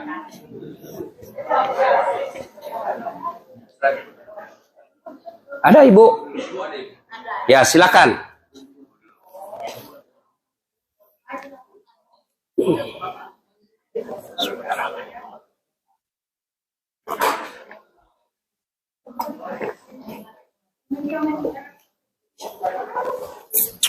Allahu Akbar. Ya. Kenapa tidak langsung saja? Nanti saya tidak tahu baca. Ini saya kata. Tulisannya terlalu... Waduh, saya ampun saya ini. Tidak bisa baca sudah kalau begini. Ya. Ya. Sudah bacain saja. Bacakan. Ya. Bacakan. Ya. Assalamualaikum warahmatullahi wabarakatuh. Ya. Pak Ustadz, saya mau tanya. Saya dan suami saya berbeda agama. Tapi Alhamdulillah anak-anak saya dengan dalam agama yang dianut agama Islam. Yang saya mau tanyakan, apakah doa buat suami saya karena berbeda agama, karena suami saya sudah almarhum? Oke. Masalah harta yang ditinggalkan itu bagaimana? Yang atas nama suami saya, terima kasih sebelumnya. Oke. Pertama, ini dulu harus ditahu, waktu menikah dulu, apakah Islam, syariat Islam atau beda agama? Kalau dia beda agama, maafkan saya Bu, jangan marah ya. Jangan marah, saya harus kasih tahu Ibu, karena ini yang saya tahu. Kalau dia menikah beda agama tidak sah. Bagaimana anaknya? Ya, tetap anak soleh. Ya, tidak ada anak yang dilahirkan dalam keadaan kafir. Tapi perbuatan orang tuanya lah itu yang salah. Anak masa bisa dia bilang, nikah dulu dong. Tidak mungkin kan? Ya, nah sudah ya. Nah, alhamdulillah, ibu anaknya Islam. Tinggal ibu kewajibannya mendidik dia. Ibu sambil bertobat. Kan tidak mungkin, andai saja masih hidup, ibu minta nikah ulang. Kalau dia tidak mau, pisah. Ya, tapi sudah meninggal, ya tinggal mohon ampun kepada Allah. Mudah-mudahan Allah ampuni. Dan saya yakin selama ibu menyesal dan ketidakpahaman dulu, Allah Maha Pengampun. Kemudian, apa lagi? Mendoakan. Doa tidak bisa lagi didoakan orang yang non-muslim kalau dia sudah meninggal. Karena tidak bakal sampai. Ibaratnya ibu kirim duit tapi tidak ada rekeningnya. Sampai enggak? Enggak. Atau ibu kirim surat tidak ada alamat. Tidak sampai. Alamatnya itu dah 2 kalimat syahadat. Ya. Jadi kalau dia sudah meninggal, tidak ada lagi doanya. Karena tidak bakal sampai. Kecuali masih hidup. Kalau masih hidup, doanya cuma satu. Ya Allah berikan hidayah. Itu saja. Tidak ada doa mudah-mudahan umur panjang, mudah-mudahan dia murah rezekinya. Tidak. Doanya hanya satu bagi kita.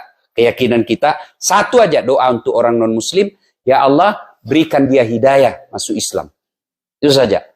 Nah, soal warisan, saya tidak tahu. Kalau di sini, kalau sudah meninggal, apakah otomatis penguasaan istri atau ada undang-undang yang mengaturnya?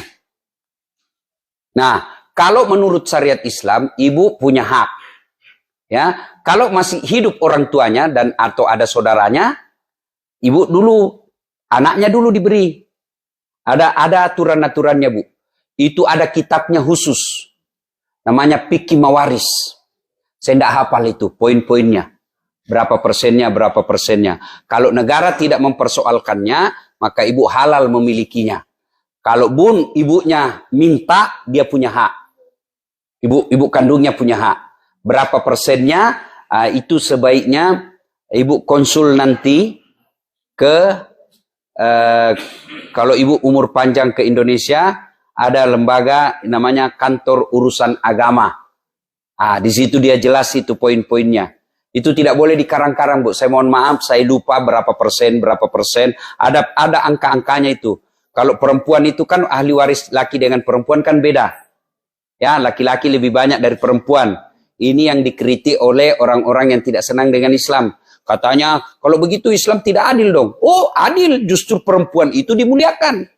Kenapa perempuan sedikit? Betul dia sedikit, tapi dia punya hak mutlak. Dia sudah tidak boleh diganggu-ganggu itu warisnya. Beda laki-laki. Saya punya warisan. Betul 10, tapi saya punya anak. Saya punya istri. Nah, itu yang saya kasih. Kalau perempuan betul 5, tapi dia miliki sepenuhnya. Kalau laki-laki 10, tapi bagi dan lain-lain. Kalau perempuan 5, tapi mutlak dia punya, tidak boleh diambil suaminya. Kalau saya punya, ya istri saya punya hak. Kenapa? Saya tanggung jawab. Ya itu sebenarnya maknanya ya. Bu, jelas Bu?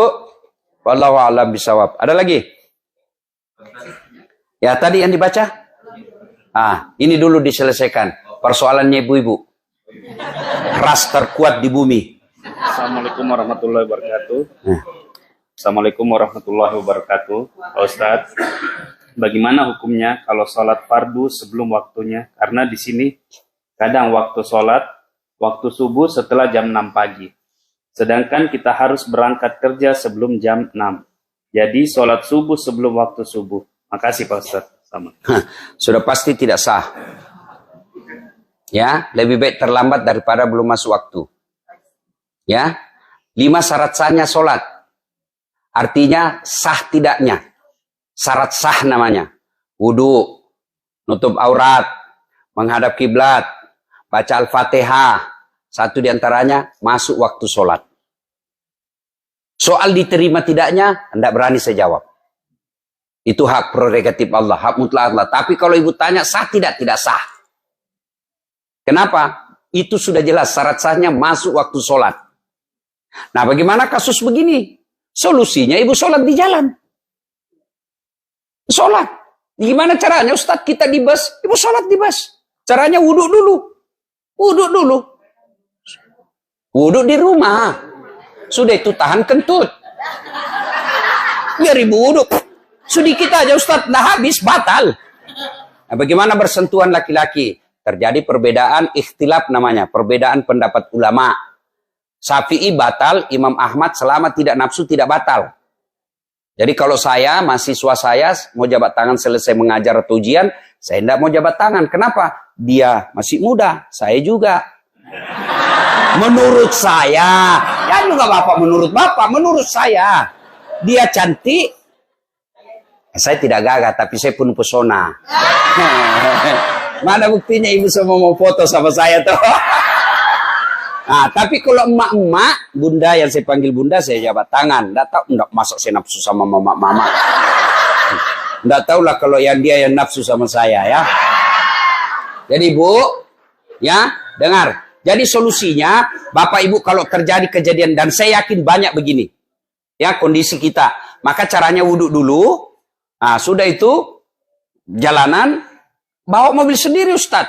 Ya singgah dulu saja nak. Singgah dulu. Sambil jalan singgah dulu. Salat di atas bus. Boleh. Bahkan salah satu imam Masjidil Haram itu pernah berfatwa. Itu boleh sholat sambil bawa ke mobil. Boleh. Ibu nyetir sambil baca. Allah tahu ibu lagi dalam keadaan darurat. Begitu pentingnya sholat. Tidak ada alasan tidak sholat. Kenapa? Puncak penghambaan kepada Allah itulah sholat. Nanti kita bahas besok ini soal sholat. Ya jelas bu ya? Jadi wudhu dulu. Di atas bus ibu sholat. Gengsi Ustadz. Itu bisikan setan. Malu Ustadz. Bisikan setan. Sampai di kantor. Masih ada waktu. Belum masuk misalnya. Maghrib, subuh misalnya pukul 6. Sampai di kantor 6 lewat 10 menit. Ibu sholat subuh di kantor. Kecuali sudah jam 9, itu pun masih boleh. Misal ibu lupa, atau ketiduran. Tidur karena lembur semalaman, tidur jam 4, tahu tanya bangun jam 10 pagi, langsung sholat. Boleh. Bahkan kalau lupa, kemarin saya tidak sholat subuh. Baru ingat, begitu ingat langsung sholat. Boleh. Ya? Apa? Tidak apa-apa ibu. Ada beberapa hal yang tidak kena hukum. Satu diantaranya lupa. 2 diantaranya lagi dalam tekanan. Misalnya diancam kita senjata. Kalau kau sholat, saya tembak kepalamu. Boleh. Yang ketiga, hilang ingatan. Gila. Kenapa kau tidak sholat? Saya gila Ustaz. Pasti kau yakin gila. Ya bu ya? Paham ya?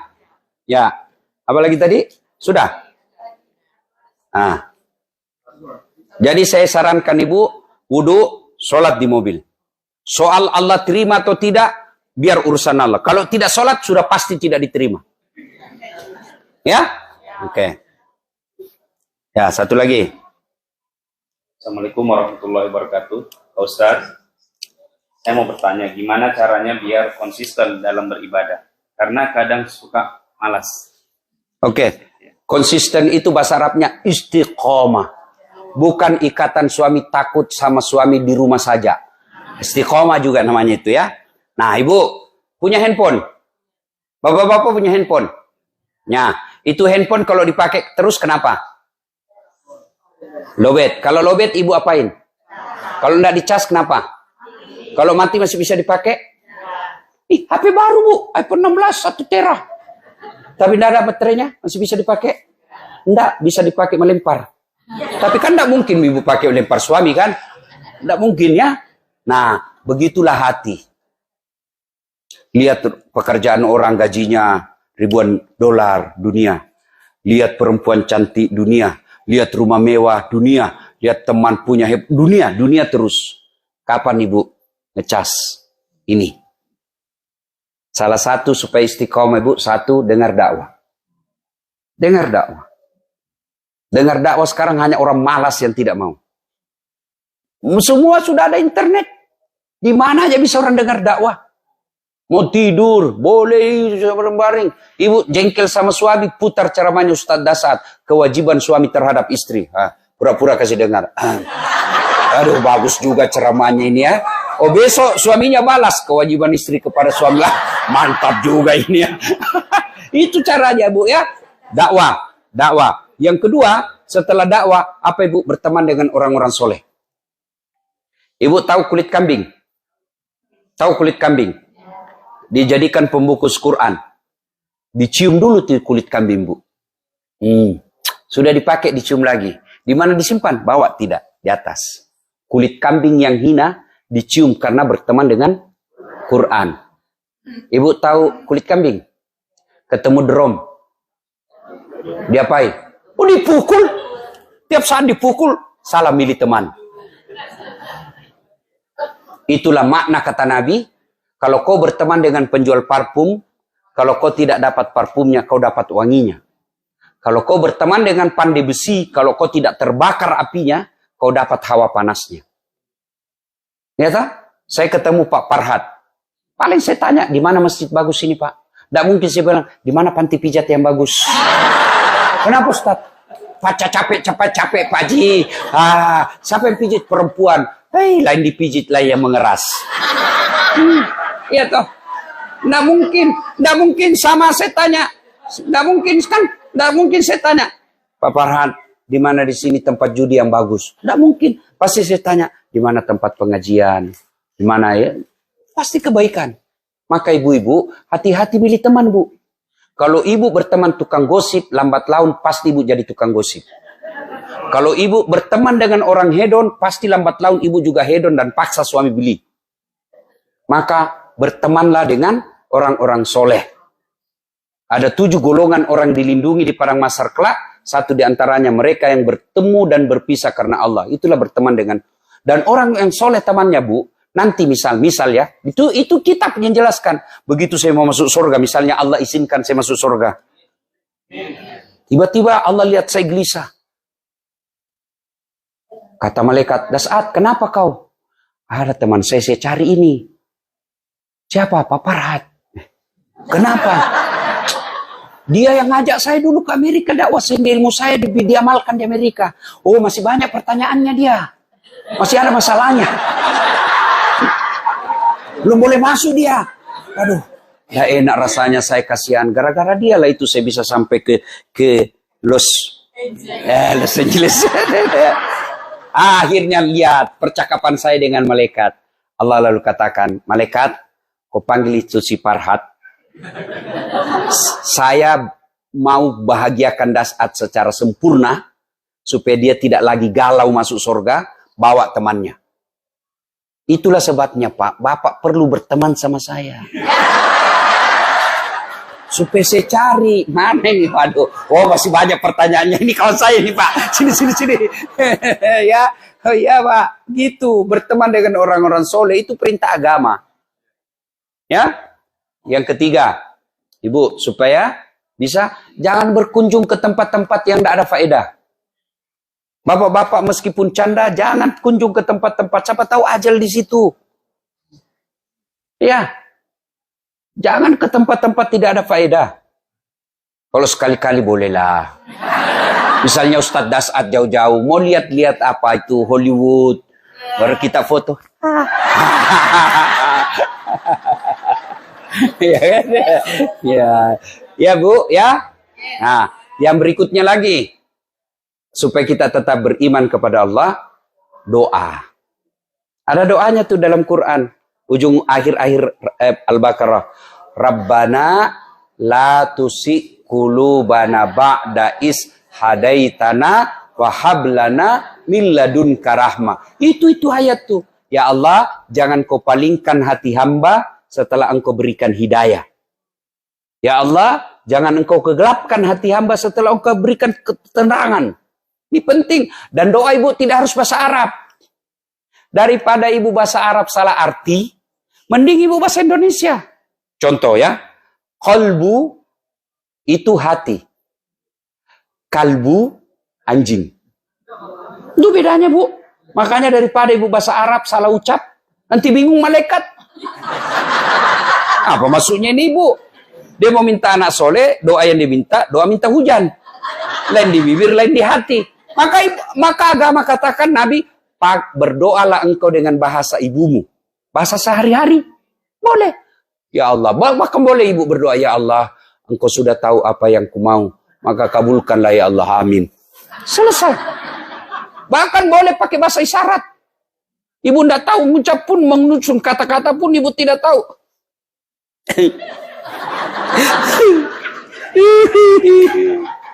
Amin.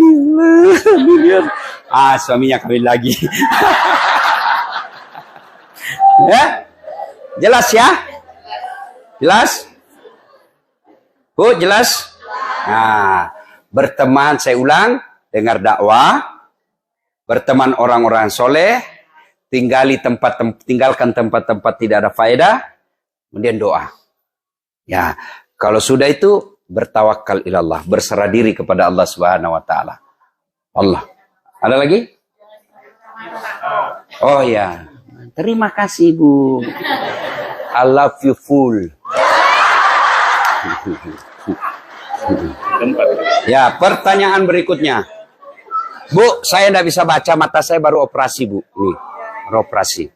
Ya, belum sebulan. Pak Ustadz yang terhormat, cucu saya tanya, Mami, yang kata Bunda surga di bawah telapak kaki Bunda, tapi kok Bunda bilang Adek harus jadi anak soleh supaya Bunda bisa masuk surga.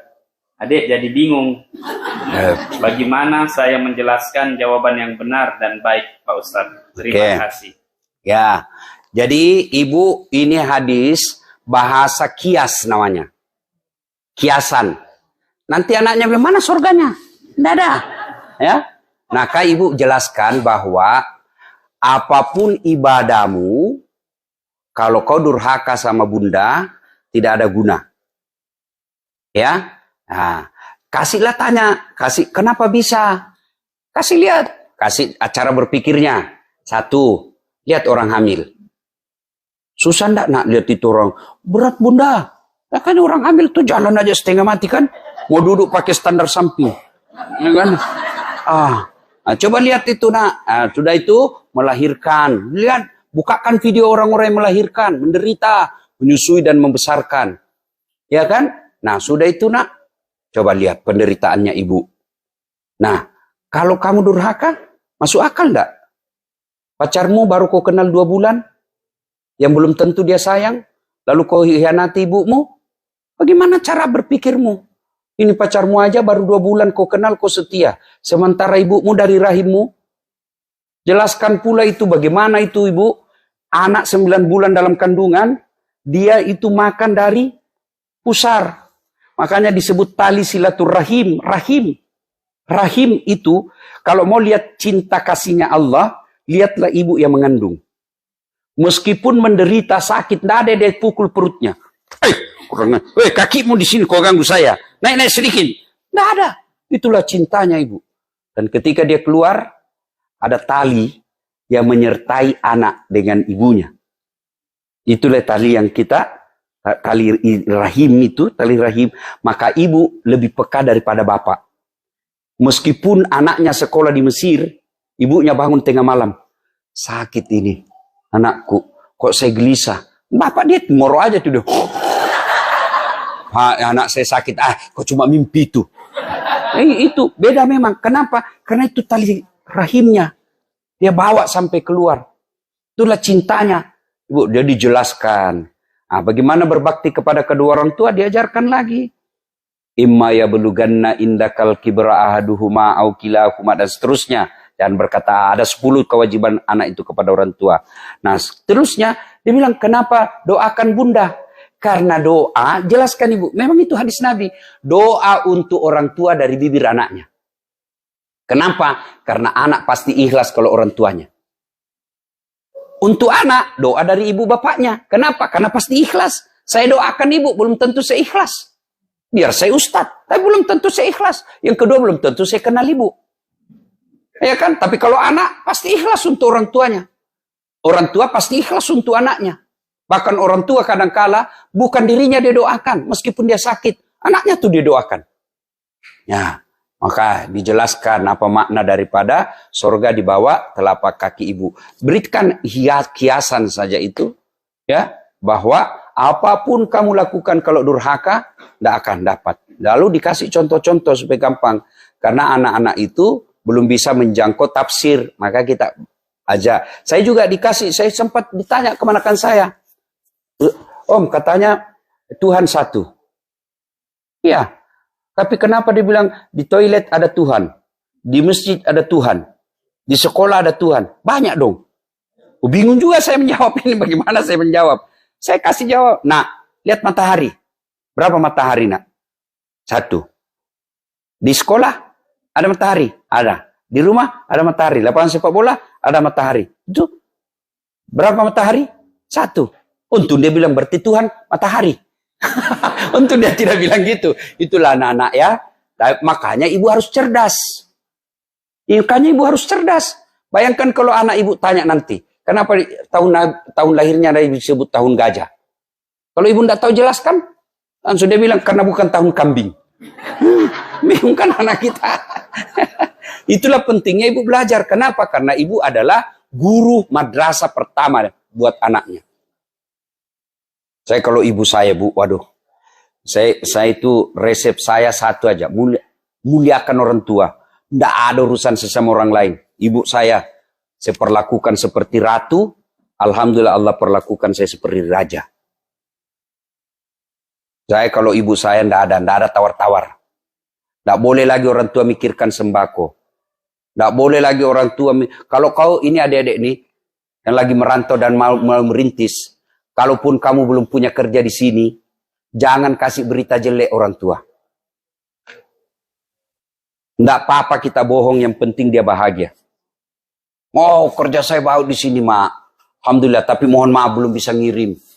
Kenapa? Biaya hidup tinggi. Jangan ngeluh. Pasti dia sengsara orang tua kita. Saya bilang sama adik-adik mahasiswa saya, kalau kamu belum bisa belikan mobil orang tuamu, persembahkan nilai terbaik untuk orang tuamu. Kamu pulang, Mak, ini IP saya, tidak ada yang kalah dalam kelas. Pasti dia sudah bahagia. Dan ketika saya terima gaji pertama, ibu, ini ada video saya baru saya edarkan. Saya bawa ke masjid Maulid. Itu ada gelangnya yang dia pakai sampai sekarang. Gaji saya pertama sebagai PNS dosen, saya belikan emas, saya kumpul, belikan emas, saya kasih. Waktu saya kasih, bapak saya masih keberatan. Tidak usah, nak, kamu yang sekolah, kau nikmati itu, saya masih bisa kasih makan mamamu. Saya kasih. Saya bilang, enggak, Pak. Saya ikhlas. Kasih. Itulah hebatnya orang tua. Kasih pun dia masih menolak. Tapi ada orang tua membeda-bedakan anak. Itulah ujianmu. Itulah ujianmu. Hai, kenapa orang tua saya yang kaya, dia suka, saya ini yang tidak ada jelas. Ya motivasi, kau harus kerja. Ada orang tua begitu, ada. Dan ibu bapak bohong kalau tidak membeda-bedakan anak. Pasti anak ada yang anak emas, ada yang tidak. Pasti. Tidak mungkin, sama semua. Tidak mungkin. Pasti ada yang sayang. Dan itu pelajaran dari Nabi Yusuf. Nah, Nabi Yusuf, karena Nabi Yusuf itu anaknya yang paling disayang itu kan di Yusuf. Makanya saudaranya yang 9 itu cemburu. Dia celupin masuk ke sumur. Itu juga pelajaran buat ibu-ibu. Saudara pun kadang dengki. Jadi kalau ada rahasia rumah tangga, jangan cerita sama saudaramu. Ah, saudara, masa dia gosipin? Itu Nabi Yusuf saudaranya. Ah, itu paman saya, saudara bapak saya, Abu Lahab. Saudaranya Nabi. Itu sepupuku, Abu Sofyan, sepupu Nabi. Jadi udah cerita, apalagi di-share, jadi status. Tak kusangka kau begitu. Ya, Bu. Jelas? Wallahu a'lam bishawab. Cukup ya, sudah masuk waktu Isya. Oh, satu lagi. Ya, silakan. Monggo. Waalaikumsalam warahmatullahi wabarakatuh. Anda gini Pak, di Amerika ini yang saya rasakan bahwa terutama menyangkut riba tadi yang halal tadi Pak, halal anak-anak. Di Amerika ini kontradiktif Pak.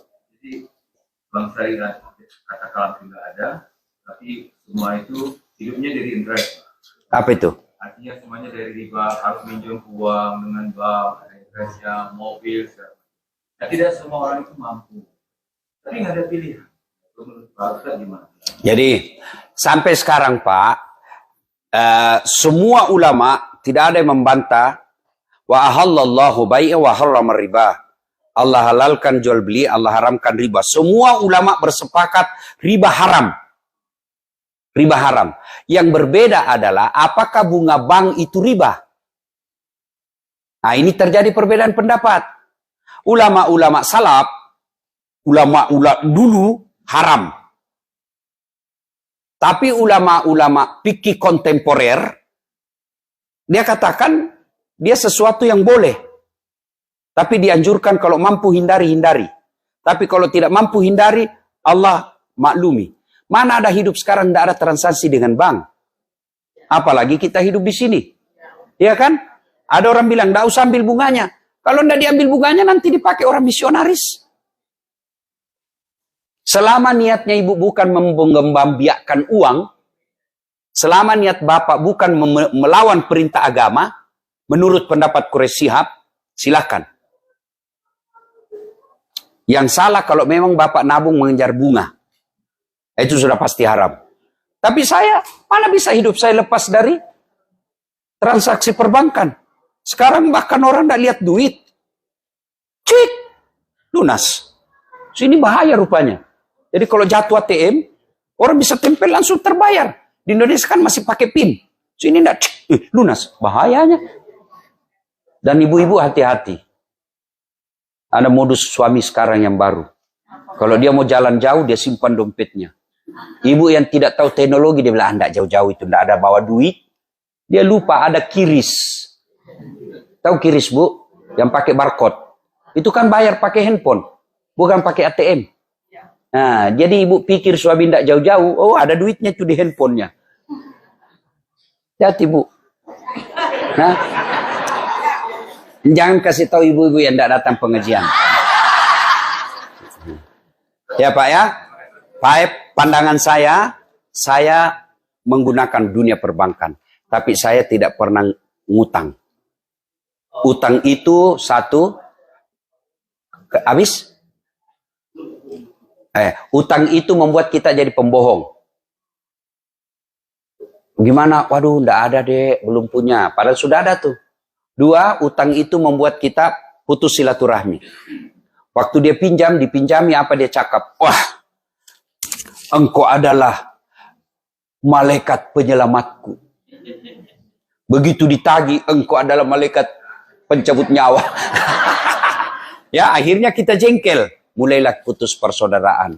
Yang ketiga, utang itu membuat kita pendek langkah. Ketika kita mau datang pengajian, tiba-tiba, ada uang, enggak usah saya ke sana, nanti saya ditagih. Ya, maka sebaiknya hindari utang. Yang membuat kita utang bukan karena tidak ada uang, tapi selera tinggi.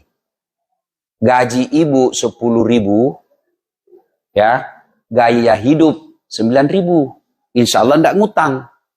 Yang jadi masalah, gajinya 10.000, gaya hidupnya 15.000. Pasti ngutang, kredit. Kredit akhirnya itu yang membuat beban hidup. Ya, jelas Pak ya? Ini pendapat saya, boleh diterima, boleh juga berbeda. Ini yang disebut dalam Islam fikih Islam. Doktor saya fikih S3 saya, fikih hukum Islam. Ini yang disebut dengan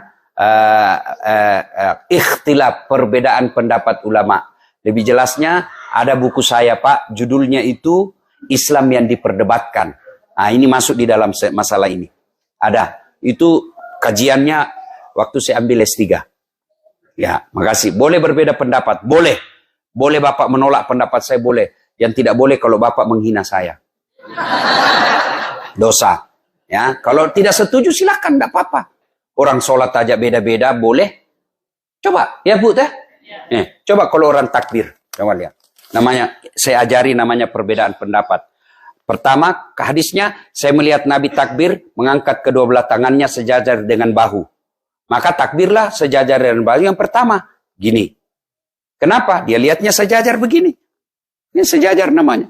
Yang kedua ada yang begini. Allahu Akbar. Kenapa sejajarnya dari atas? Kenapa terjadi perbedaan? Karena tidak ada foto, tidak ada video. Yang ditafsirkan adalah sejajar. Sejajar inilah yang berbeda pemahaman ulama. Ada begini, ada begini. Bahkan ada yang lebih rendah lagi. Ada, silakan. Tidak usah urus orang. Ya, menempatkan tangan juga setelah takbiratul ihram itu kan berbeda pendapat. Allahu Akbar. Pertama di atas dada. Ada kan Ibu lihat? Yang kedua Allahu Akbar. Antara dada dengan pusat. Yang ketiga Allahu Akbar pas di atas pusat. Yang keempat Allahu Akbar di bawah pusat. Yang kelima Allahu Akbar lurus. Ini umumnya Syiah di Iran. Ini ada kan Ibu kalau pergi tanah suci lihat kan? Nah, kalau mau begini silakan. Tidak usah kau sikut orang. Nah, batal pasti itu. Kalau semua boleh, mana yang batal Ustaz? Kalau kau pakai semua, pasti salah. Allahu Akbar.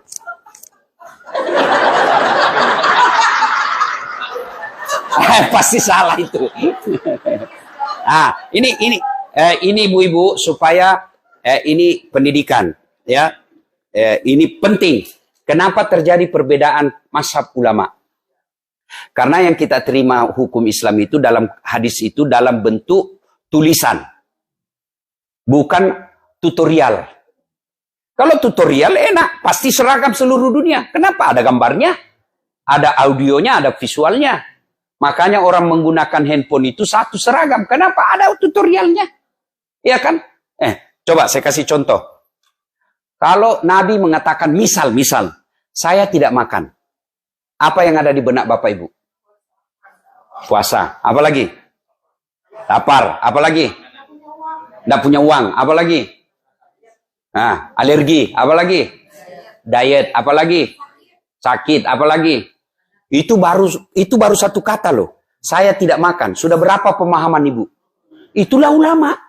Begitu sudut pandang dia lihat. Ya Bu. Saya kasih lagi contoh. Ibu, kalau anak-anak kita yang sekarang itu kasih gambar apple yang sudah digigit, apa ini nak? Dia tahu apa? iPhone. Tapi kasih neneknya, apa ini? Apa ya? Nah, itu kenapa? Informasinya kurang. Jadi kalau ada perbedaan pendapat, jangan risau. Amalkan saja yang Bapak yakini tanpa mencela pendapat orang lain. Coba lihat Imam Syafi'i kan berkata ketika dia berbicara soal pendapatnya Imam Ahmad. Imam Ahmad berbicara soal Imam Syafi'i. Dia bilang apa? Ini pendapat saya boleh jadi salah dan orang lain yang benar. Itu kan enak. Ini sekarang orang terutama yang baru belajar agama. Aduh.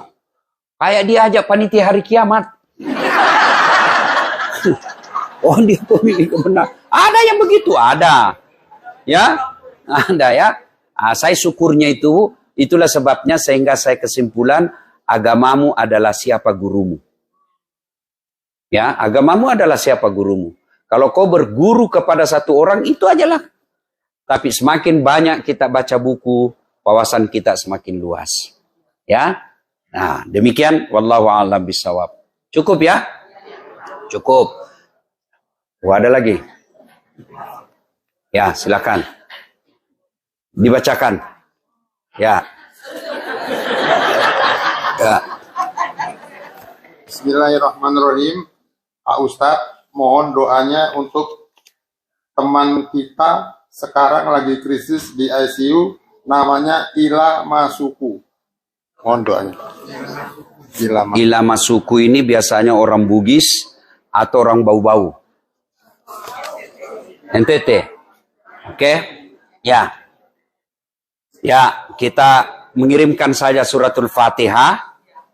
Mudah-mudahan suratul Fatihah itu Allah sembuhkan penyakitnya.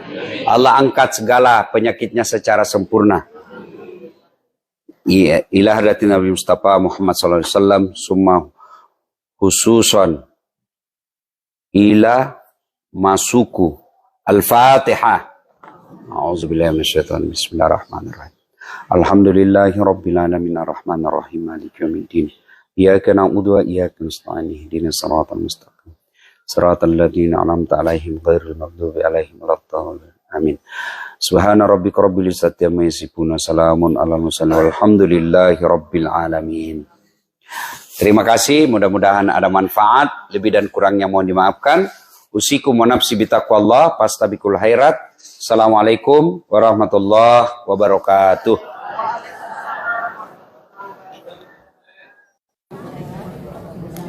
Panitianya besok masih ada? Masih, ya kita lihat siapa yang bertahan, siapa yang menyerah, apakah penceramahnya atau jemaahnya.